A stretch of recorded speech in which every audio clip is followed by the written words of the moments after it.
नमस्कार, मैं हूं आपके साथ अंकिता शर्मा और आप देख रहे हैं T45 की एक खास पेशकश। और देखिए, अगर हम बात करें तो सदन के पटल पर वन नेशन वन इलेक्शन आया है और इसका मुद्दा आज सदन में भी पूरा दिन छाया रहा। सदन में बिल पेश होने के बाद चर्चा के लिए वोटिंग हुई तो वोटिंग में समर्थन में 269 वोट पड़े तो वहीं विरोध में 196 वोट पड़े। इसके बाद सदन में बहस हुई और विपक्ष ने बिल से जुड़े सवालों को खड़ा किया तो सत्ता पक्ष ने सदन में जवाब भी दिया। वहीं वन नेशन वन इलेक्शन पर चले राजनीतिक गतिरोध पर देखिए रिपोर्ट। चर्चा के बाद नहीं होगा, लेकिन हम पहले से तक ये बिल्कुल नहीं, हम नहीं घुस नहीं देंगे। ये तरीका लोकतंत्र में नहीं होता है। खुले मन से बात होनी चाहिए, हर प्रयास का स्वागत होना चाहिए, प्रयास के अंदर हम अपनी भूमिका बतानी चाहिए। लेकिन हम पहले से ही दरवाजे बंद करें तो कभी बदलाव नहीं आता है। पूरे देश के जो अलग अलग भेष भाषाएं, संस्कृति, क्षेत्र की जो मान्यताएं हैं, जो हमारे संविधान निर्माताओं ने बहुत सोच विचार के मंथन अध्ययन करके ये संघीय ढांचा तैयार किया था। इलेक्शन माल प्रैक्टिस और चुनावी प्रचार के लिए I vehemently oppose the introduction of the bill, this Constitution Amendment Bill. Federal character of the Constitution, separation of power between legislature, executive and judiciary, secular character of the Constitution और article 172(1) में जो 5 year term है उसके साथ खिलवाड़ नहीं कर सकते। ये एक गलत नीति आयोग के रिपोर्ट के आधार पर। देश के इतिहास में लगभग 2 दशकों तक चुनाव का प्रक्रिया रहे एक राष्ट्र एक चुनाव को दोबारा लागू करने की दिशा में केंद्र सरकार ने एक और कदम आगे बढ़ाया है। कैबिनेट से पास होने के एक हफ्ते के अंदर इस विधेयक को लोकसभा में पेश किया गया। केंद्रीय कानून मंत्री अर्जुन राम मेघवाल ने इसे सदन में 129 संविधान संशोधन विधेयक के तहत पेश किया। साथ ही वोटिंग भी हुई, जहां बिल के समर्थन में 269 और विरोध में 198 वोट पड़े। सदन में पेश होने के बाद शुरू हुई विधेयक पर पक्ष विपक्ष ने चर्चा की। एक और टीडीपी जैसी पार्टियों ने जहां इसका समर्थन किया, वहीं दूसरी ओर इंडी ब्लॉक की पार्टियों ने इसके विरोध में जमकर आवाज बुलंद किए। इंडी ब्लॉक ने इस प्रस्ताव को खारिज करते हुए इसे संवैधानिक प्रावधानों का उल्लंघन बताया। साथ ही सपा के सांसद धर्मेंद्र यादव ने इसे देश में बीजेपी में तानाशाही लाने का प्रयास बताया। साथ ही विपक्ष द्वारा इस विधेयक को दोनों सदन के जेपीसी को भेजने की मांग की गई। संविधान का जो हमारा संघीय ढांचा है उसको खत्म करने के लिए संविधान संशोधन बिल लाए हैं। मैं मनीष तिवारी जी से सहमत हूं और अपनी पार्टी और अपने नेता आदरणीय अखिलेश यादव जी की ओर से कहना चाहता हूं, ये बिल पूरे देश के जो अलग अलग भेष भाषाएं, संस्कृति, क्षेत्र की जो मान्यताएं हैं, जो हमारे संविधान निर्माताओं ने बहुत सोच विचार के मंथन अध्ययन करके ये संघीय ढांचा तैयार किया था। राज्यों का गठन भी किया था संस्कृति के हिसाब से, क्षेत्र के हिसाब से, भाषा के हिसाब से, परिस्थितियों और समय के हिसाब से। मैं नहीं समझता अध्यक्ष जी, मुझे कहने में कोई संकोच नहीं, उस समय के हमारे संविधान निर्माताओं से विद्वान, बाबा साहब भीमराव अंबेडकर से ज्यादा विद्वान इस सदन में अभी कोई नहीं बैठा, मुझे कहने में संकोच नहीं है। I vehemently oppose the introduction of the bill, this Constitution Amendment Bill. Sir, on 3 grounds, I will confine to the points the legislative competence only. I fully associate with the observations made by very crisply. He has made it in a very good sense. I fully associate with the submission made by Sri Manish Tiwari ji. Sir, 3 grounds. Number 1 is it attacked the basic root of federalism of the Constitution. And number 2, the provisions of the bill are uncertain and not clear regarding the conduct of elections in the Legislative Assembly. हम दोबारा कहना चाहते हैं कि संविधान और एक नागरिक जो आर्टिकल 14 जो उसको वोट देने का अधिकार देते हैं, वो जब वोट देता है तो हमारे संविधान में लिखा है कि जो 5 ईयर टर्म है, आर्टिकल 83(2) में हाउस ऑफ पीपल को और आर्टिकल 172(1) में जो 5 ईयर टर्म है उसके साथ खिलवाड़ नहीं कर सकते। ये एक गलत नीति आयोग के रिपोर्ट के आधार पर ये कहना चाहते हैं कि 5 ईयर टर्म अनिवार्य नहीं है। सदन में उठ रहे फेडरल स्ट्रक्चर को प्रभावित करने के मामले पर केंद्रीय कानून मंत्री ने सदन में अपनी बात रखी, जहां उन्होंने केशवानंद भारती केस का रेफरेंस देते हुए इस पर सफाई दी। केशवानंद भारती केस में 1973 में इस फेडरल स्ट्रक्चर के बारे में बात की है। उसमें 5-7 बिंदु उन्होंने तय किए हैं। बाद में और मामलों में भी कुछ बिंदु जोड़े हैं, कुछ विषय, जैसे judicial review, federal character of the constitution, separation of power between legislature, executive and judiciary, secular character of the constitution, supremacy of the constitution. ये इस बिल में कहीं भी आघात नहीं हो रहा है, कुछ भी नहीं हो रहा है इसमें।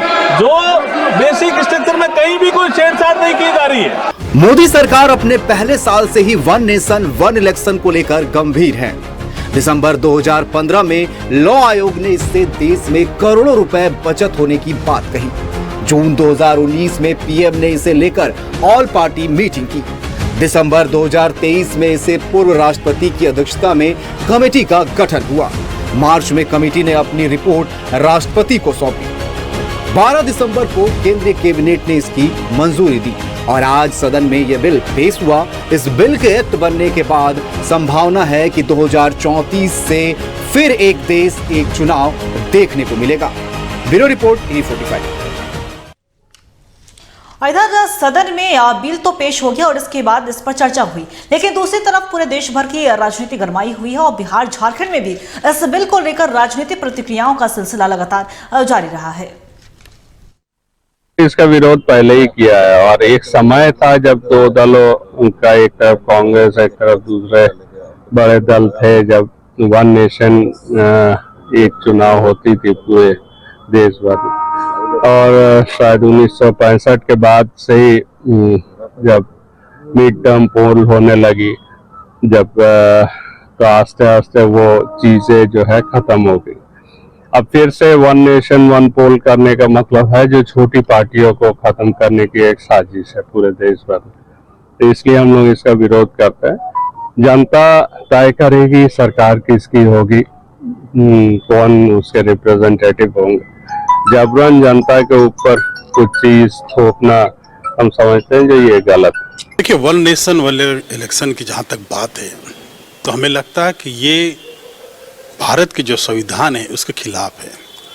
दूसरी बात है कि राज्यों में आप देखें कि एक हमेशा, जैसे अभी हमारे झारखंड में देखेंगे अभी चुनाव हुए हैं, फिर बिहार में पिछले साल आपका चुनाव 2025 में होने, तो इस तरह से आप करा करके जो राज्यों का हक और हकूक जो है उनका अधिकार है उससे आप तो वंचित कर देंगे।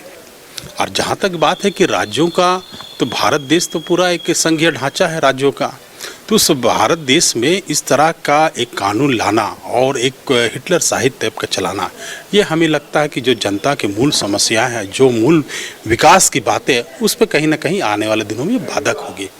वन नेशन वन इलेक्शन कराने के लिए आपके पास संसाधन भी चाहिए, उतने संसाधन खर्च किसके ऊपर गिरेगा? हमारे यहाँ की जनताओं के ऊपर गिरेगा। तो ये कहीं से भी हमको आज नहीं लगता है कि इस तरह की जो ये कानून लेके आ रहे हैं और किस तरह से लोग कराएंगे। हमें तो लगता है कि इनके साथ में जो गठबंधन में जो लोग और पार्टी शामिल है वो लोग भी नहीं चाहते हैं, लेकिन मोदी साहब का एक है कि भाई वो तो हिटलर शाही आदमी है, जो बोल दिए बस वो करना है। उनको नहीं देखना है कि मुनाफा और इसमें नफा नुकसान की बात तो उनको देखना नहीं है। इससे पहले भी कितने कानून लाए। अब देखिए जीएसटी में ला करके कितने छोटे व्यापारियों को आप जान ले लिए, व्यापार में आप कितना नुकसान पहुंचा। आप देखें नोटबंदी करके किस तरह से कितने गरीब परिवार, कितने लोग लाइन में मर गए। तो इनको नफा नुकसान से कोई लेना देना नहीं, बस अपनी बात पर ये लोग हिटलर साहिब पे चलते हैं। नहीं, मैं तो प्रधानमंत्री मोदी जी को बहुत बहुत धन्यवाद दूंगा और तमाम सांसदों को जिन लोगों ने इस बिल का स्वागत किया है और जिनके पक्ष में वोट करने से यह बिल जो है लोकसभा में स्वीकृत मतलब कि पेश हो गया आज। तो मैं अपने केंद्र के एनडीए सरकार को अपनी ओर से बहुत बहुत उनका अभिनंदन करूंगा, जिन्होंने देश हित में इतना बड़ा काम किया। और जो संविधान जो लोग चिल्ला रहे हैं, संविधान ने तो देश जब आज़ाद हुआ उस समय से तो वन नेशन वन इलेक्शन ही था। ये तो बाद में कांग्रेस सरकार ने अपना सुविधा के लिए कई एक राज्यों को, जो से कहूँ तो प्रधानमंत्री श्रीमती गांधी जब प्रधानमंत्री थे तो कई एक राज्यों के सरकार को उन्होंने गिराया, या कई एक बार कांग्रेस सरकार ने राज्यों में चुनी हुई सरकार को गिराया है। और उसके बाद से ये इलेक्शन का अलग अलग इलेक्शन किसका सिलसिला शुरू हो गया। तो आज देखिए वन नेशन वन इलेक्शन जब इस देश में लागू हो जाएगा तो एक तो जैसे आप भी इसी बार लीजिए 24 में 3 महीने लोकसभा के समय, 3 महीने विधानसभा, 6 महीने तो ऐसे ही आचार संहिता लग गया और कोई काम नहीं हुआ। सारे काम विकास के आचार संहिता के नाम पर सब ठप हो जाते हैं। सारे पदाधिकारी चुनाव के कार्यों में व्यस्त हो जाते हैं। अर्थव्यवस्था हमारा दुगना चुनाव में खर्चा हो जाता है। तो इसलिए सारे विषय हैं और एक साथ इलेक्शन होने पे हमारा विकास का काम भी उतना ज़्यादा बाधित नहीं होगा। हमारे खर्चे भी कम होंगे, संसाधन का कम बर्बादी होगा, कम इस्तेमाल करना पड़ेगा। इलेक्शन में मैन पावर या जितनी भी तरह के संसाधन है जिनकी जो खर्चते हैं हम चुनाव के समय, वो सब बचेगा। तो इसलिए राष्ट्र हित में है, संविधान की भावना के अनुरूप है यह वन नेशन वन इलेक्शन, और इसलिए हम सब इसका स्वागत करते हैं और अपने केंद्र की सरकार एनडीए सरकार को बहुत बहुत उनको बधाई देते हैं, उनको धन्यवाद देते हैं। कि मैंने कहा अभी कि वन नेशन वन इलेक्शन इस देश की ज़रूरत है। प्रधानमंत्री नरेंद्र मोदी जी और एनडीए की सरकार का वादा था कि हम one nation one election bill pass कराएंगे, और उसी वादा के तहत जिस तरह से धारा 370 समाप्त हुआ, उसी तरह से ये भी हमारा वादा था, इलेक्शन का एजेंडा था। हम एक एक एजेंडा को जो जनता से हमने वादा किया है उसको पूरा कर रहे हैं। और 5 वर्ष तक आप देखते हैं कि हर वक्त चुनाव ही होते रहता है इस देश में, और चुनाव के कारण सभी नेता और सरकार चुनाव में ही परेशान होते रहते हैं। इसीलिए वन नेशन वन इलेक्शन होने से पक्ष और विपक्ष एक बार चुनाव करा के 5 साल इस देश के विकास में लगाएंगे और उससे देश को बहुत फायदा होगा। वन नेशन वन इलेक्शन बहुत ही अच्छा प्रस्ताव अगर पारित होता है, कानून बनता है, कार्यान्वित होता है तो देश को बहुत ही फायदा होगा। समय की बचत होगी, बार बार चुनाव होने से समय बर्बाद होता है, पैसा की बचत होगी, पैसा बहुत खर्च होता है। एक बार चुनाव होगा तो पैसा कम लगेगा, हर तरह से लोगों को सुविधा होगी। इसलिए बहुत अच्छा प्रस्ताव है और इसको पारित होना ही चाहिए। विपक्ष विरोध कर रहा है, लेकिन इसका देखिए हम तो विपक्ष के लोगों से हाथ जोड़कर प्रार्थना करते हैं कि हम विपक्ष में हैं, इसलिए सरकार के सब काम का विरोध करें, यह मुनासिब नहीं होता है। विपक्ष के लोग हैं, सरकार कहीं गलती करे तो जरूर विरोध उनको करना चाहिए, इसमें कोई दिक्कत नहीं है, यह उनका धर्म बनता है। लेकिन सरकार जहां अच्छा काम करे, देश हित में काम करे, वहां समर्थन भी करना चाहिए। यह काम देश हित का है, इसलिए विपक्ष के लोगों को इसका समर्थन करना चाहिए और कानून बनने देना चाहिए। वन नेशन वन इलेक्शन देश हित में है, साथ ही साथ ये हमारे लोकतंत्र को भी मजबूत करता है, क्योंकि वन नेशन वन इलेक्शन होगा तो इससे जो हमारे इलेक्ट्रल एक्सपेंसेस है उसमें कमी आएगी, साथ ही साथ वोटिंग परसेंटेज में भी बढ़त होगी और इसके साथ जो पब्लिक रिसोर्सेज है उसका भी सही तरीके से इस्तेमाल होगा। देखिए वन नेशन वन इलेक्शन की दिशा में कहीं ना कहीं सरकार ने एक कदम बढ़ाया और इसके बाद कैबिनेट से मंजूरी जब मिली तो इस विधेयक को पेश किया गया है संसद में, और ऐसे इसे लेकर झारखंड से लेकर बिहार से लेकर राजधानी दिल्ली तक चर्चा का विषय बना हुआ है। देश भर की राजनीति गरमाई हुई है और साफ तौर पर आपने विपक्ष का भी आपने बयान सुना होगा और पक्ष का भी बयान सुना होगा, और तमाम हमारे सहयोगी जो है वो ग्राउंड जीरो पर बने हुए उनसे भी जुड़ेंगे। लेकिन फिलहाल हमारे साथ बातचीत करने के लिए एक स्पेशल गेस्ट है हमारे साथ, पूर्व संयुक्त निदेशक चुनाव आयोग के मोहम्मद अमीन जी हमारे साथ लाइव बने हुए, उनका पहले रुख कर लेते हैं। सबसे पहले अमीन जी, तो आपका बहुत बहुत स्वागत है T45 पर। देखिए वन नेशन इलेक्शन के, जैसा कि हमने पहले भी कहा कि वन नेशन वन इलेक्शन को लेकर सरकार ने एक कदम बढ़ाया, उस विधेयक को पेश किया गया। आपकी अगर बात करें अमीन जी, तो आप इसे किस तरीके से देखते हैं, क्या फायदा होने वाला है इस विधेयक से? जहां तक सवाल है आपने पूछा है इस बात का कि इस वन नेशन वन इलेक्शन से देश को क्या फायदा होने वाला है, मैं इस बात में कहना चाहूंगा आपको कि वन नेशन वन इलेक्शन से सारा इंफ्रास्ट्रक्चर मैंने कहता हूं, जिसमें कि पोलिंग स्टेशन है, प्रिसाइडिंग ऑफिसर है, सिक्योरिटीज है, सब हमारे एक ही बार में काम आएंगे और एक ही पोलिंग स्टेशन बनेगा। वहां पर असेंबली और पार्लियामेंट दोनों के इलेक्शन एक साथ हो सकते हैं। जहां तक इलेक्शन कमीशन का सवाल है, इलेक्शन कमीशन को सिर्फ अपने लिए जो 55 लाख हमारी जो ईवीएम और वीवीपैट हैं, इनको दुगना और तिगना करना पड़ेगा। अगर 3 इलेक्शन होते हैं एक साथ, लोकल बॉडीज के और पार्लियामेंट के और असेंबलीज के, अदरवाइज असेंबली और पार्लियामेंट के इलेक्शन के लिए एक साथ हमें उसका करना पड़ेगा।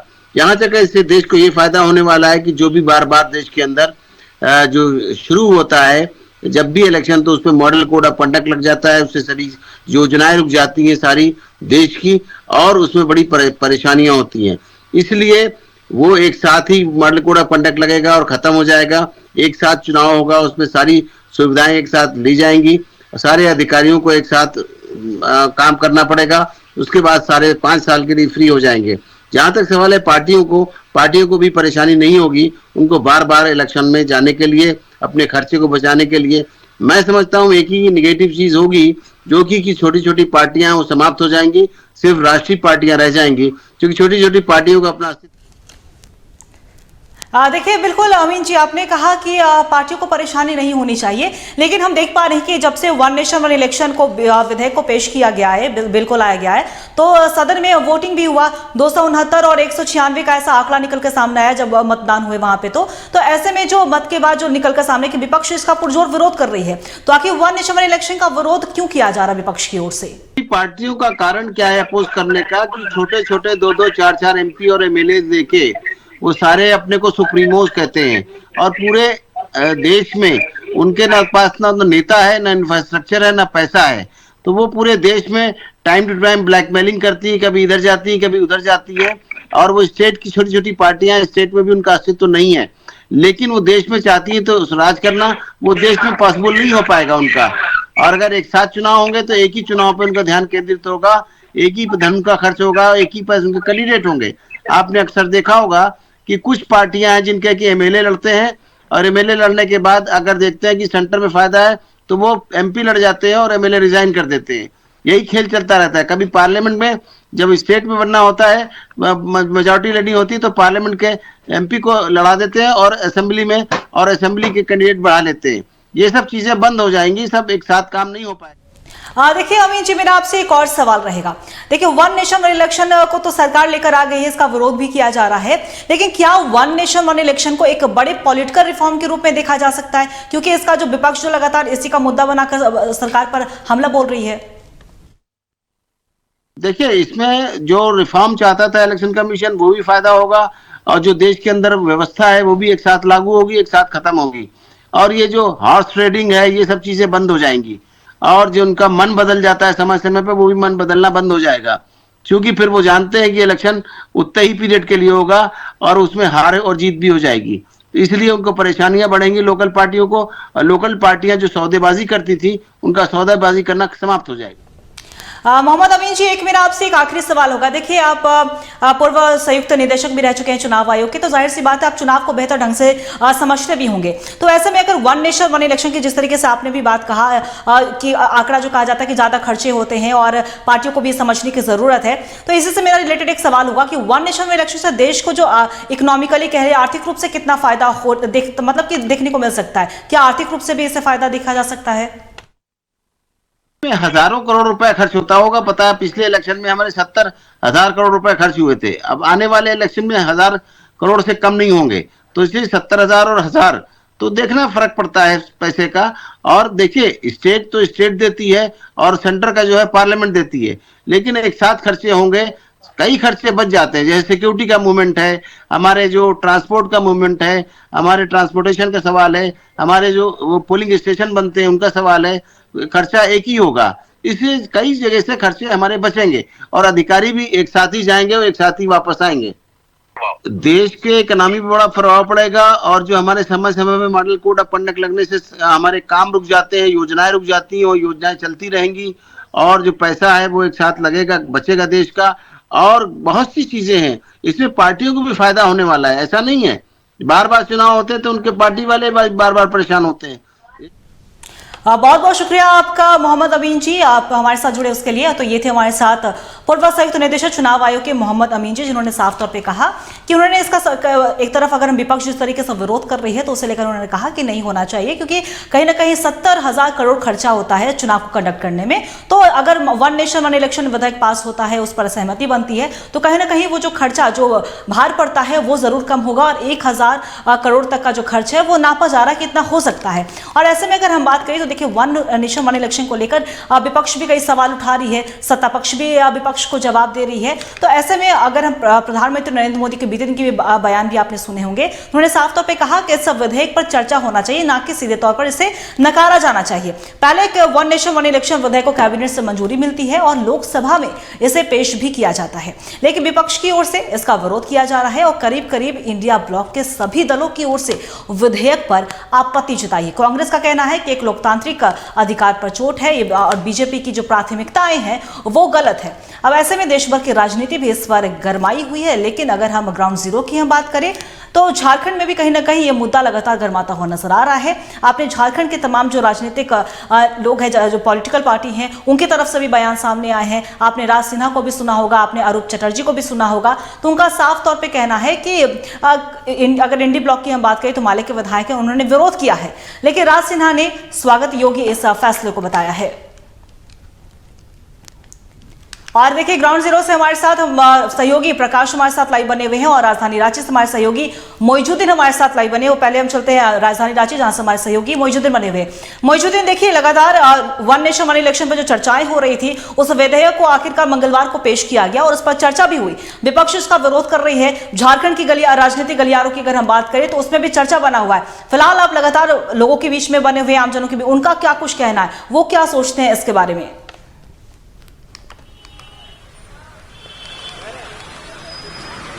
बिल्कुल अंकिता, देखिए अभी हम जिस सरजमीन पर खड़े हैं और जिस आबो हवा में सांस ले रहे हैं, इसे भारत कहते हैं। और भारतवर्ष संविधान निर्माता डॉक्टर भीमराव अंबेडकर, कह सकते हैं कि संविधान निर्माता कह सकते हैं बाबा साहब भीमराव अंबेडकर के लिखे संविधान के अनुसार चलता है। और अब सदन के, कह सकते हैं कि संसद के दोनों सदन में, जिसमें लोकसभा और राज्यसभा में अब इस संविधान पर चर्चा होने लगी है। और सीधे तौर पर जैसे ही एक चुनाव एक देश की बात सामने आ रही है, यानी वन इलेक्शन वन नेशन पर बात हो रही है, तो ऐसे में अब पूरे देश भर में राजनीतिक सियासत गर्मा सी गई है। इंडिया गठबंधन की बात करें, एनडीए की बात करें, तो दोनों ही पक्ष एक दूसरे के आमने सामने है और कहीं न कहीं वाद विवाद का जो सिलसिला है ये भी शुरू हो चुका है। सीधे तौर पर माना जा सकता है अंकिता कि वन नेशन वन इलेक्शन पर चर्चाएं होने लगी है और संविधान पर कहीं न कहीं चर्चा होने लगी है। और जैसे ही संविधान पर चर्चा होनी शुरू हुई है, पक्ष विपक्ष एक दूसरे पर आरोप प्रत्यारोप कह रहे हैं। इंडिया गठबंधन की बात कर ले तो इंडिया गठबंधन सीधे तौर पर कह रहे हैं कि ये लोकतंत्र का हनन और उल्लंघन है। दूसरे तरफ जिस तरह से लोकसभा चुनाव में 2024 में कई सांसद और विधायकों के प्रचंड जीत के साथ जिस तरह से जीत हुई और सफलता मिली, इसके बाद चर्चा की गई और वन इलेक्शन वन नेशन पर बातचीत की गई और सहमति बनी। इसके बाद से सीधे तौर पर यह भी माना जा रहा है कि लोग इसे भाजपा का सुनियोजित एक बिल करार दिया जा रहा है। और खास करके पूरे देश भर में, चाहे वो राजधानी रांची कहे, झारखंड की राजधानी कहे या फिर देश की राजधानी दिल्ली कहे, तमाम क्षेत्रों में या पूरे देश भर में अब वन इलेक्शन वन नेशन पर चर्चा हो रही है और सीधे तौर पर लोग एक दूसरे पर वार भी कर रहे हैं। झारखंड की देखिए बिल्कुल मोइजुद्दीन, हम आपसे प्रमुख विपक्षी पार्टी है, जो वहाँ पे आप जिस जगह पे मौजूद है, वहाँ पे भी जो लोग वहाँ पे आपके साथ हैं, उनसे भी बातचीत करें कि आखिर उनकी क्या कुछ राय है, क्योंकि राजनीतिक गलियारों में तो लगातार चर्चा है ही, लेकिन आमजनों की राय भी बहुत ज्यादा महत्वपूर्ण माना जाता है। तो हम चाहेंगे कि आप उनसे भी बातचीत करें।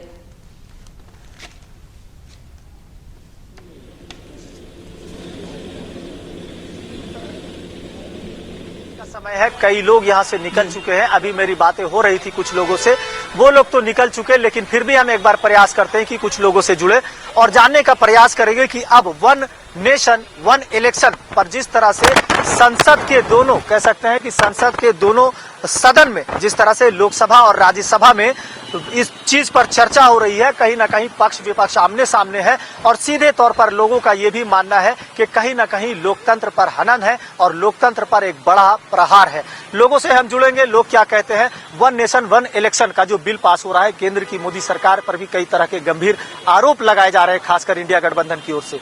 आम पब्लिक इस पर क्या सोचती है? मैं तो समर्थन करता हूँ, बस यही बोलना चाहता हूँ, इससे ज्यादा कुछ नहीं। समर्थन किस बुनियाद पर, क्या होना चाहिए, क्या इससे फायदा होना है? एक नेशन का बात बोला जा रहा है, इसी में इसके लिए समर्थन है।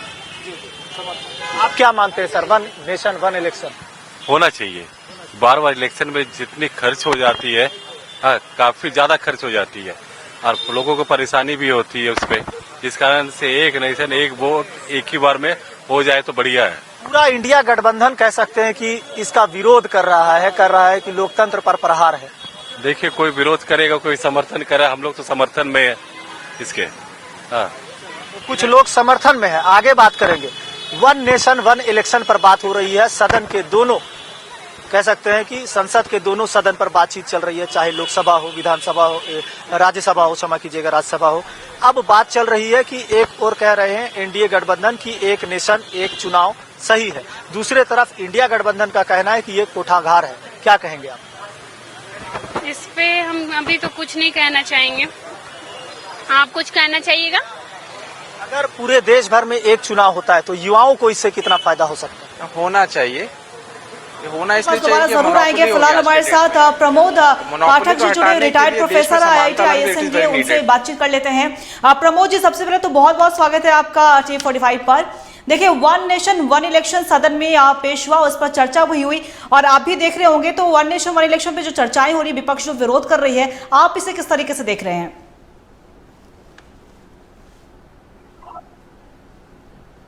इलेक्शन तो हम लोग पहले भी हुआ है हमारे देश में जी।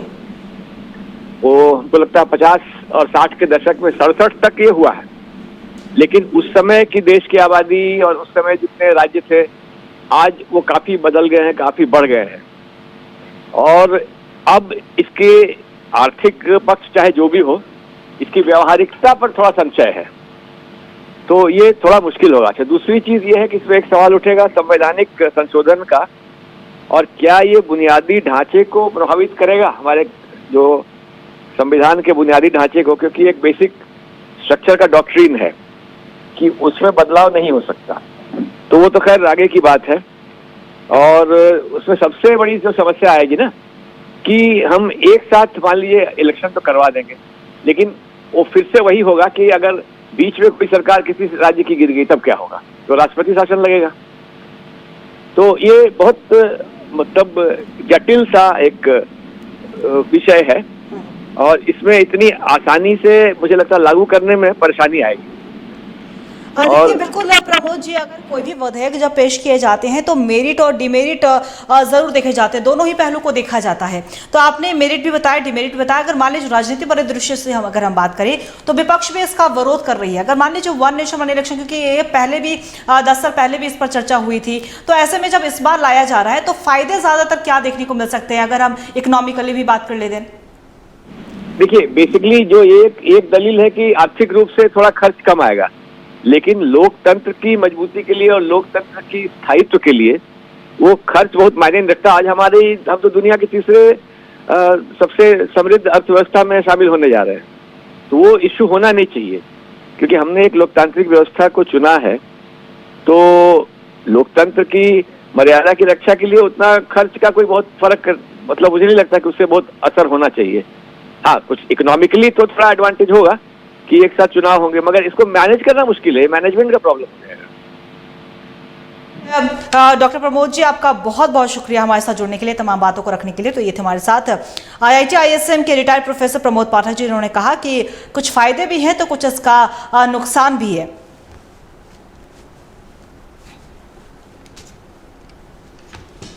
और हमारे सहयोगी प्रकाश हमारे साथ धनबाद से लाइव बने हुए, उनका भी रुख कर लेते हैं। प्रकाश, देखिए, सदन के पटल पर वन नेशन वन इलेक्शन लाया गया और इस पर चर्चा हो रही है, राजनीतिक गलियारों में भी चर्चा है और पूरे देश भर की राजनीति गरमाई हुई है, लेकिन आम जनों की राय बहुत ज्यादा महत्वपूर्ण रहती है, बहुत ज्यादा महत्व रखता है। तो ऐसे में आप लोगों के साथ बने हुए, उनकी क्या कुछ राय है वन नेशन वन इलेक्शन पर?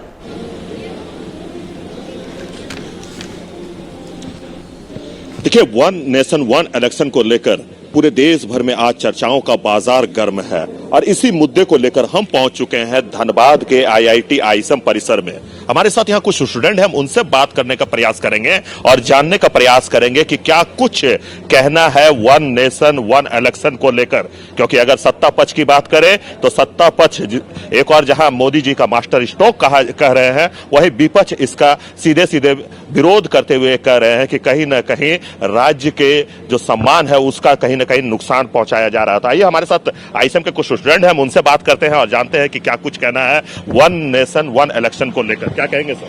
सर देखिए, मतलब ये नेशनल टॉपिक है तो दोनों पॉजिटिव और नेगेटिव हैं इसके। पॉजिटिव ये है कि जो माहौल इलेक्शन की वजह से ख़राब होता है ना, हर 6 महीने 1 साल बाद कोई ना कोई इलेक्शन आता रहता है देश में, उसकी वजह से जो माहौल ख़राब रहता है वो नहीं होगा। और जो जीडीपी ग्रोथ है वो जैसे जो रामनाथ कोविंद की रिपोर्ट है ना, जो कमेटी की रिपोर्ट है, उसमें बोला है कि 1.1% ऑफ जीडीपी ग्रोथ एक्स्ट्रा होगी, जो खर्चा है वो बचेगा। बट नुकसान ये है कि जो रीजनल टॉपिक्स हैं या रीजनल पार्टीज के जो मुद्दे हैं है ना, वो कहीं ना कहीं इसमें दब जाएंगे, क्योंकि जो नेशनल पार्टीज हैं है ना उनको फायदा होगा और जो रीजनल पार्टीज हैं उनका नुकसान होगा। और अभी शायद इंडिया के पास इतना बड़ा इंफ्रास्ट्रक्चर है नहीं एक साथ सभी स्टेट्स में पूरे इंडिया के अंदर इलेक्शन कराने के लिए। तो पहले इसकी प्रिपरेशन अगर अच्छे से हो है ना तो अच्छे से हो पाएगा है ना। पहले प्रिपरेशन के ऊपर ध्यान दें, इंफ्रास्ट्रक्चर डेवलपमेंट करें, उसके बाद में अगर ये होता है तो हाँ इंडिया के लिए फायदा है ना। लेकिन अभी इंडिया इंफ्रास्ट्रक्चर वाइज इतना तैयार नहीं है कि वो ये सब करा पाए, और रीजनल नुकसान होगा पार्टीज को, जो रीजनल पार्टीज है उनको नुकसान होगा। बिल्कुल। आपको क्यों लगता है कि नुकसान होगा? जी, कि इलेक्शन जब भी होता है तो एक माहौल होता है ना। अब पूरे अगर कंट्री में इलेक्शन एक साथ हो रहा है तो जो माहौल है वो नेशनल पार्टीज के लिए होता है। जो रीजनल पार्टीज हैं जो एक स्टेट में 2 स्टेट में एक्टिव है ना, वो माहौल वो पूरे नेशन वाइज क्रिएट नहीं कर पाएंगी। और जो वोटिंग होती है वो कहीं ना कहीं उस माहौल पे डिपेंड करती है कि कैसा माहौल चल रहा है देश में। तो जो माहौल है वो नेशनल पार्टीज के फेवर में जाएगा, तो उस वजह से रीजनल पार्टीज को काफी नुकसान होने की संभावना है। सर अपना नाम बता दीजिए। मेरा नाम भूपेंद्र है। तो देखिए, आईएसएम आईआईटी के छात्र हैं भूपेंद्र जी, और उनका साफ तौर पे मानना है कि कहीं ना कहीं रीजनल पार्टियों का इसका नुकसान सहना पड़ेगा। और अगर हम डेवलपमेंट की बात करें तो इनका साफ तौर पे कहना है कि पहले आप उस पर कार्य करें, इसके बाद वन नेशन वन इलेक्शन की ओर आगे बढ़े। क्योंकि इतने बड़े देश में अगर आपको एक साथ इलेक्शन करवाना है तो इसके लिए आपको इंफ्रास्ट्रक्चर की आपको तैयारियां भी उसी तरह से करनी होगी। और देखिए, लगातार विपक्ष की ओर से यह कहा भी जा रहा है कि कहीं ना कहीं हमारे राज्यों का जो सम्मान है उसका हनन किया जा रहा है। रीजनल पार्टियों को खत्म करने का एक षड्यंत्र जो है वो भाजपा के ओर से रचा जा रहा है। वहीं अगर हम भाजपा के नेताओं की बात करें, विधायकों की बात करें, मंत्रियों की बात करें, कम है। आपका बहुत बहुत शुक्रिया हमारे साथ जुड़ने के लिए। हमारे साथ हमारे सहयोगी मोइजुद्दीन भी हमारे साथ बने हुए थे, उनका भी बहुत बहुत शुक्रिया। तो साफ तौर पर आपने आमजनों की भी राय सुनी, राजनीतिक गलियारों में जो चर्चा हो रही थी वो भी आपने सुना।